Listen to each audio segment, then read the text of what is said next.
ഒരു 5 ഇൻസ്റ്റിറ്റ്യൂട്ട് എന്തെങ്കിലും എനിക്കുള്ളത് മിനിമം ഷോർട്ട് ലിസ്റ്റഡ് ആയിട്ടുണ്ട്. ഒരു 200-230 ആ സംതിങ് റാങ്ക് ഡിഫറൻസ് വന്നിട്ടുണ്ട് ഒരു മാർക്കിനൊക്കെ.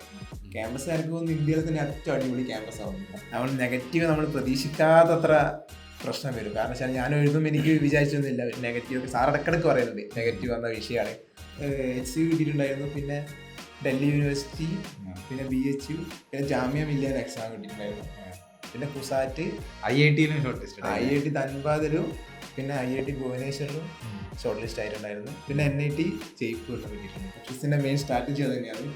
കുറേ ചെറിയ ചെറിയ എക്സാംസ് ട്രിസ് കണ്ടക്ട് ചെയ്യുന്നുണ്ട്. അതൊക്കെ ഭയങ്കര കൺഫ്യൂഷൻ ആയിരുന്നു, ഏതെടുക്കണം. ഞാൻ ഫവാസ് സാറിനെ ധന്യ മിസ്സിനെ മാറി അധികം ഇടക്കിടക്ക് വിളിക്കലുണ്ടായിരുന്നു.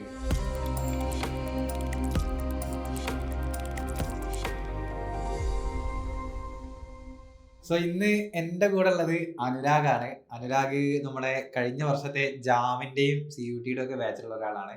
ഒത്തിരി എക്സാംസ് ക്രാക്ക് ചെയ്തിട്ടാണ് വന്നിട്ടുള്ളത്. അപ്പോൾ ഞാൻ ആ എക്സാംസ് പറയുന്നില്ല, അതേപോലെ തന്നെ എവിടെയൊക്കെ ഷോർട്ട് ലിസ്റ്റഡ് ആയി എന്നുള്ളത് അനുരാഗ് തന്നെ പറയും. എനിക്ക് തോന്നുന്നത് റീസെൻ്റ് ആയിട്ട് ഇപ്പം HCUയിൽ പോയി ഇന്നലെ വന്ന് നാളെ നീ തിരിച്ച് HCUയിലേക്ക് തന്നെ തിരിച്ചു പോവുകയാണ് അല്ലേ? അപ്പോൾ എങ്ങനെയുണ്ട് ഇപ്പം നിലവിൽ എവിടെയാണ് അഡ്മിഷൻ എടുത്തത്, പിന്നെ ഏതൊക്കെ ഷോർട്ട് ലിസ്റ്റഡ് ആയിരുന്നു എന്നുള്ളതൊക്കെ ഒന്ന് ഷെയർ ചെയ്യുമോ? ഞാനിപ്പോൾ HCUയിലാണ് അഡ്മിഷൻ എടുത്തിട്ടുള്ളത്. അപ്പോൾ HCU ക്യാമ്പസൊക്കെ കണ്ട് ഇപ്പോൾ ഒരാഴ്ച ക്ലാസ് കഴിഞ്ഞ്.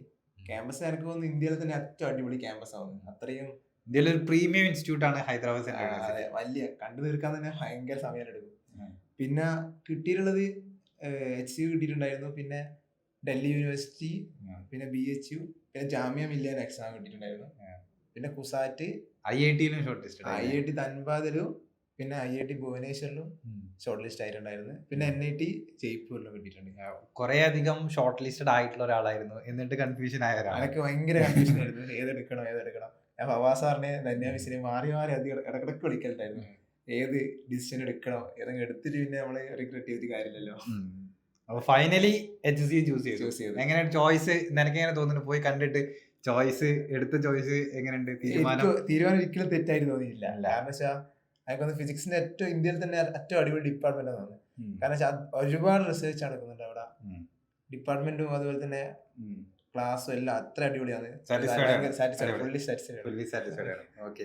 അപ്പോൾ ഇന്ത്യയിലെ ഒരു പ്രീമിയം ഇൻസ്റ്റിറ്റ്യൂട്ട് ആണ് ഹൈദരാബാദ് സെൻട്രൽ യൂണിവേഴ്സിറ്റി എന്നുള്ളത്. പലപ്പോഴായിട്ട് ടോപ്പ് റാങ്കേഴ്സ് ഒക്കെ പ്രിഫർ ചെയ്യുന്ന ഒരു ഇൻസ്റ്റിറ്റ്യൂട്ട് തന്നെയാണ്. ആ യൂണിവേഴ്സിറ്റിയിലാണ് ഇനി അനുരാഗ് പഠിക്കാനായിട്ട് വന്നത്. എനിവേ എനിക്ക് തോന്നുന്നത് മുന്നോട്ടുള്ള കുറേ അധികം പ്ലാനുകൾ ഉണ്ടാകും. ഒക്കെ വളരെ ഡീറ്റെയിൽ ആയിട്ട് നമ്മളൊരു വീഡിയോയിൽ വരുന്നതായിരിക്കും. അതിൽ അനുരാഗിൻ്റെ പ്രിപ്പറേഷൻ സ്ട്രാറ്റജീസ്, പിന്നെ HCUയിൽ കണ്ട കാര്യങ്ങൾ, HCUയിൽ എക്സ്പീരിയൻസ് ചെയ്യുന്ന കാര്യങ്ങൾ എല്ലാം നിങ്ങളിലേക്ക് എത്തിക്കും. അതായത് ഇപ്പം ഈ വർഷം 2025 പ്രിപ്പയർ ചെയ്യുന്നവരോട് എന്താണ് പറയാനുള്ളത്, ഒറ്റ സിംഗിൾ സെന്റൻസ് ആയിട്ട്? എനിക്ക് ജാമിന് വേണ്ടിയിട്ട് പ്രിപ്പയർ ചെയ്യുകയാണെങ്കിൽ എനിക്ക് പറയാനുള്ളത്, നിങ്ങൾ ദിവസവും പ്രോബ്ലം ചെയ്യുക, എക്സാംസ് എഴുതുക. ട്രിസിന്റെ മെയിൻ സ്ട്രാറ്റജി അത് തന്നെയാണ്. കുറേ ചെറിയ ചെറിയ എക്സാംസ് ട്രിസ് കണ്ടക്ട് ചെയ്യുന്നുണ്ട്.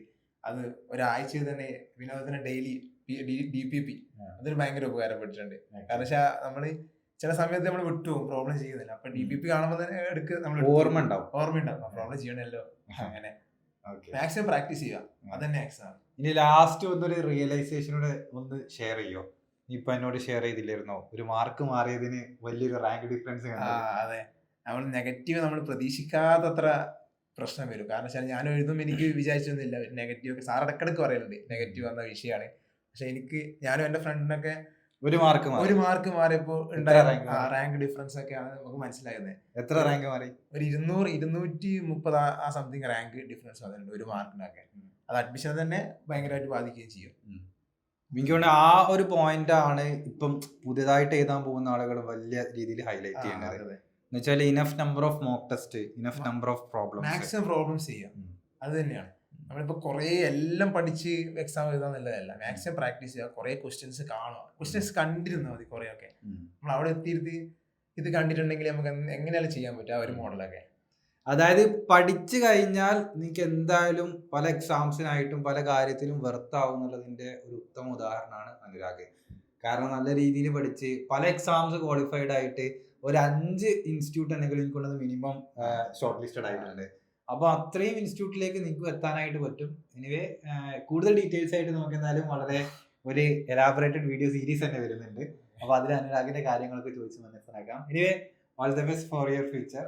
എന്തായാലും അടിപൊളിയായിട്ട് MSc ഒക്കെ കഴിഞ്ഞ് നല്ല ഭാവിയിലെത്തട്ടെ.